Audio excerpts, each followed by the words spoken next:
कक्षा 12 का history chapter number आपका 15 और ये पार्ट 6 वीडियो होगा। अगर आप पार्ट 1, पार्ट 2, पार्ट 3, पार्ट 5 नहीं देखे तो प्लेलिस्ट में जाकर देख सकते हैं। चलिए देने के स्टार्ट करते हैं। तो अब आज जानेंगे केंद्र बिखर जाएगा। ये टॉपिक आपका एनसीईआरटी का केंद्र क्या बिखर जाएगा। सबसे पहली बात, केंद्र बिखर जाएगा ये बात कौन की, तो के संस्थानम कहे। कौन कहे? के संस्थानम। मतलब केंद्र जो है ना बिखर जाएगा। केंद्र के पास बहुत ज्यादा मतलब दबाव आ जाएगा कि आप इतना काम करो उतना काम करें, तो केंद्र क्या होगा? बिखर जाएगा। ये बात कौन करे हैं? के क्या जी? संस्थान। अब ये कहते हैं क्या कि राज्यों में और विषय को भी जोड़ना चाहिए या राज्य को और विषयों को भी सौंप देना चाहिए। अगर राज्य के पास में विषय क्या ज्यादा होने चाहिए, केंद्र के पास ज्यादा नहीं होना चाहिए। ठीक है, तो फिर इनका है क्या? संस्थानम कहते हैं कि राज्यों को बार बार केंद्र के पास खैरात मांगने पड़ेगी और मैं बिल्कुल ऐसा संविधान नहीं चाहता हूँ। मतलब के संस्थानम कहते हैं कि अगर कोई भी काम पड़ेगा, शिक्षा की व्यवस्था करना है, तो मैं बार बार फिर के पास जाऊंगा, मेरे पैसा दो, मेरे को शिक्षा की व्यवस्था करना है। मैं नगर पालिका साफ करवाऊंगा तो मैं कहूंगा कि मतलब केंद्र सरकार से मेरे पैसा दो, नगर पालिका साफ कराना है। तो मैं ऐसा संविधान नहीं चाहता हूँ। ये बात कौन कहते हैं? के संस्थानम। क्या कहते हैं? के संस्थानम। ठीक है, तो ये बोलते हैं क्या मतलब जिस प्रकार केंद्र के पास शक्तियां ज्यादा, राज्य के पास शक्तियां ज्यादा होनी चाहिए। ठीक है, आगे देखिए अम्बेडकर जी क्या बोलते हैं। अम्बेडकर जी बोलते हैं कि एक शक्तिशाली और एकीकृत केंद्र चाहते हैं। अम्बेडकर जी क्या चाहते हैं? एक शक्तिशाली और एकीकृत, क्योंकि जिस तरह देश में मतलब बहुत सारी हिंसा हो रही है, उस हिंसाओं को मतलब सांप्रदायिक आंदोलन हो रहे हैं, उसे रोकने के लिए केंद्र जो है ना मजबूत होना चाहिए। क्या होना चाहिए जी? हाँ, मतलब जो केंद्र सरकार होगा ना जी बहुत ही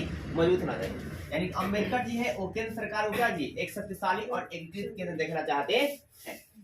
इसके अलावा आपका है क्या? केंद्र मजबूत होगा। केंद्र क्या जी? मजबूत होगा तो सांप्रदायिक हिंसे भी क्या होंगे? कम होंगे। सांप्रदायिक हिंसा क्या होगा जी? कम होगा। जब केंद्र मजबूत होगा सांप्रदायिक हिंसा क्या होगा? कम होगा। कोई लड़े वगैरह नहीं, क्योंकि केंद्र क्या जी? सरकार क्या है? मजबूत है, वो आपको अति कर सकती है। अब गोपाल स्वामी भी क्या कहते हैं कि केंद्र ज्यादा से ज्यादा मजबूत होना चाहिए। तो देखो अम्बेडकर जी भी कहते हैं कि केंद्र मजबूत होना चाहिए, फिर आपके गोपाल स्वामी भी कहते हैं केंद्र क्या जी? मजबूत होना चाहिए। बालकृष्ण शर्मा भी कहते हैं केंद्र क्या जी? मजबूत होना चाहिए। अब बालकृष्ण शर्मा केंद्र मजबूत होना चाहिए क्यों चाहते हैं? उदाहरण देते हैं। आइए जानते हैं कि काहे मजबूत होना चाहिए। तो बोलते हैं विदेशी आक्रमणों से क्या होगा? रोकेगी। अगर कोई आक्रमण करेगा, केंद्रीय हमारा कमजोर हो जाएगा, तो आक्रमण करके फिर से कोई राज करने लगेगा। लेकिन केंद्र मजबूत होगा तो बाहरी आक्रमण क्या करेगा? रोकेगा। योजनाएं बनाएगा अनेकों प्रकार की, फिर इस योजनाओं को अलग अलग राज्यों में लागू करेगा। ठीक है, ये बात है। तो ये बात तो हो गया आपका कि मतलब क्या बोलते हैं केंद्र शक्तिशाली होगा कि राज्य शक्तिशाली होगा। तो ये तो फिक्स हो गया कि मतलब बहुत सारे तथ्य निकलने के बाद कि भाई साहब केंद्र ही सबसे ज्यादा क्या होगा? शक्तिशाली होगा, क्योंकि वो देश को बाहरी आक्रमणों से बचाएगा, योजनाओं को लाएगा, ठीक है, अनेकों प्रकार कामों को करेगा। अब देखो राष्ट्रभाषा, इसमें भी समस्या आ रही थी। जब संविधान बनाया जा रहा था तो राष्ट्रभाषा में क्या जी समस्या आ रहा था कि संविधान बनाने की जो राष्ट्रभाषा है वो क्या रखी जाए, वो क्या रखा जाए? हिंदी रखा जाए, उर्दू रखा जाए, इंग्लिश रखा जाए, ठीक है, कि फारसी रखा जाए, तमिल रखा जाए, ठीक है, कि बंगाली रखा जाए, कि बिहारी रखा जाए। बहुत सारे भाषाएं बोली जाती है भारत में, ठीक है। तो ये समस्या आ रही थी। भारत में अनेकों भाषाएं बोली जाती है, जैसे हिंदी बोली जाती है, उर्दू बोली जाती है, फारसी बोली जाती है, तमिल बोली जाती है, कन्नड़ बोली जाती है, ठीक है, मलयालम बोले जाते हैं, बिहारी बोली जाती है, बंगाली बोली जाती है। तो इन सभी भाषाओं को देखते हुए कि मतलब भारतीय संविधान की भाषा क्या होगी, इसमें समस्या जो है आ रही थी।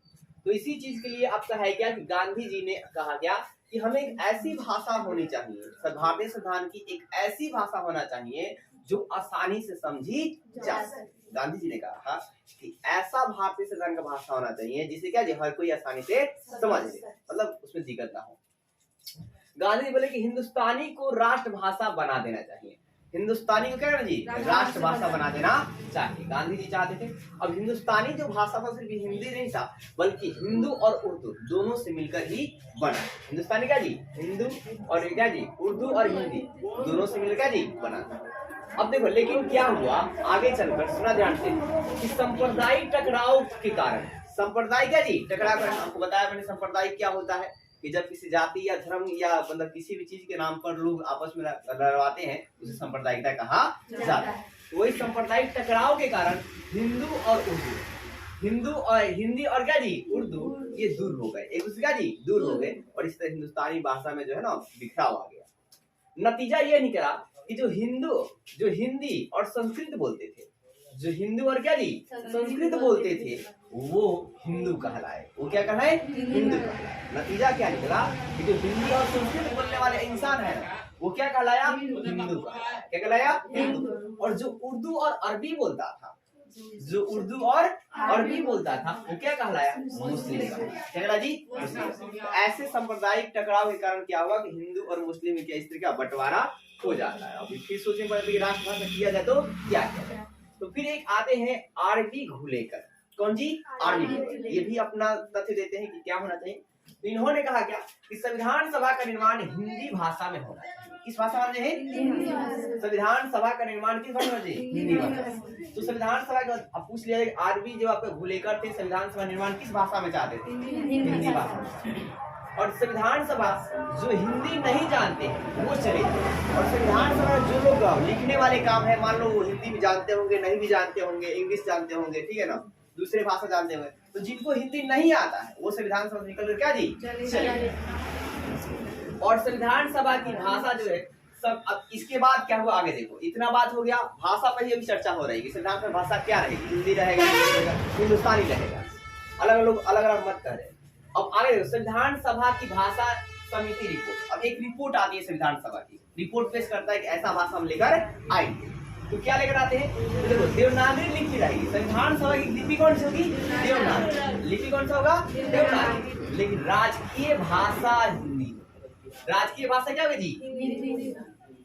राष्ट्रीय नहीं, यार ना, हमारे कंट्री की राष्ट्रीय भाषा नहीं है, राजकीय भाषा है। क्या है?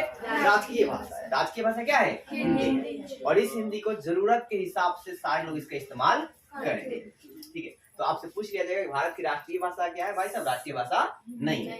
क्या है? राजकीय भाषा है। क्या है? राजकीय भाषा। राजकीय भाषा क्या है? हिंदी है। क्या है? हिंदी। और इसे लगभग सारे लोग आसानी से क्या समझ पाते हैं।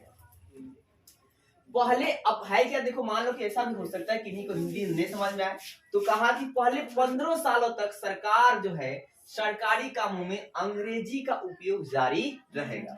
मतलब अगर जिनको दिक्कत है हिंदी में, इंग्लिश आती है, तो वो व्यक्ति काम जो सरकार काम करेगी, जो प्रशासन काम करेगी, वो इंग्लिश बोलकर काम कर सकती है। कितना साल तक? 15 साल तक। और उसमें वो फिर सीख सकती है हिंदी, ठीक है। फिर आपका है क्या कि वर्चस्व का भय। अब आगे देखो वर्चस्व का भय क्या, मतलब भय लगने लगा हिंदी से। किनको भय लगा? तो श्रीमती दुर्गा बाई को। किसको जी? श्रीमती दुर्गा बाई। ये भी संविधान सभा मतलब बोली कि मेरे को हिंदी से डर लगता है। अब क्यों डर लगता है? क्योंकि ये थी भाई मद्रास की। क्या जी? मद्रास। तो उधर ये मद्रास से बोलेंगे, ठीक है ना, मद्रासी भाषा का उपयोग करेंगे, तो इन लोगों को थोड़ा दिक्कत हो जाता है। तो इन्होंने कहा गया कि मेरा भाषा जो है ना, मेरा भाषा खत्म हो जाएगा, ठीक है। तो ऐसे में दक्षिण में हिंदी का क्या किया गया? विरोध किया गया। दक्षिण में क्या किया? हिंदी का विरोध। लेकिन आखिरी कर आपका सारे मतलब नतीजाओं को देखते हुए भारतीय भाषा जो राष्ट्रीय भाषा बनाएगी भारतीय संविधान की, वो क्या थी? हिंदी। क्या बनाएगी जी? हिंदी बनाएगी। बोली कोई दिक्कत है? इसी के साथ आपका ये चैप्टर समाप्त होता है। और आपको अच्छे से तैयारी करना है। तो एकदम 15वां चैप्टर मैंने आपको पढ़ा दिया। और आपको क्या करना है कि एक गाइड लेना है टारगेट नाम की, और उसके ऑब्जेक्टिव चैप्टर वाइज पहले वीडियो पूरा पढ़ने के बाद फिर चैप्टर वाइज आप याद कीजिए। एक रन मानिए आपका 95.8।